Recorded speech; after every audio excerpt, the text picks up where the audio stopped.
ومن عند عمو ابو فهد سعر السندويشه بس 3000. يلي فتح جديد بسوق ساروجة بحارات الشام القديمة. وحلاوه مطعم عمو ابو فهد انه عنده الزيت دائما عم بيكون جديد كل يوم بيوم. وهلا السندويشات رح تتحضر، والفلافل طلعت من المقلايه تازه سخنه مثل النار.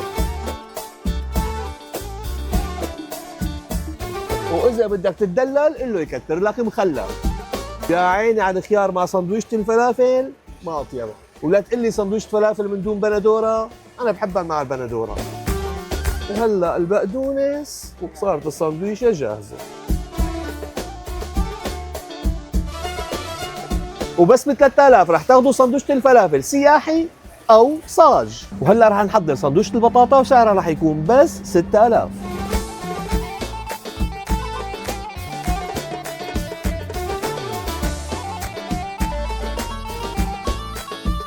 وهيك سندويشة البطاطا عم تتقدم عند مطعم عمو ابو فهد وسعرها بس 6000. وتعالوا هلا لنحضر سندويشة تشيز بطاطا ورح يكون سعرها من عند مطعم عمو ابو فهد بس 10000.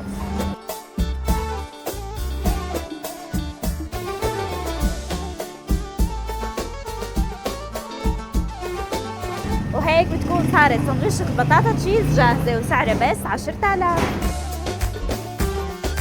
في عنده فول بلبن وفول بزيت، وعنده كمان متبل ومسبحة بسقية بسمنة وبابا غنوج.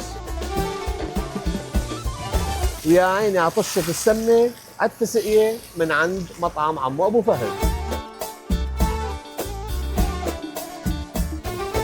وهي العروض عن مطعم عمو ابو فهد مدتها 3 ايام، احد اثنين ثلاثة، بتنتهي بتاريخ 18 تشرين الثاني. ومن مطعم عمو ابو فهد اهلا وسهلا.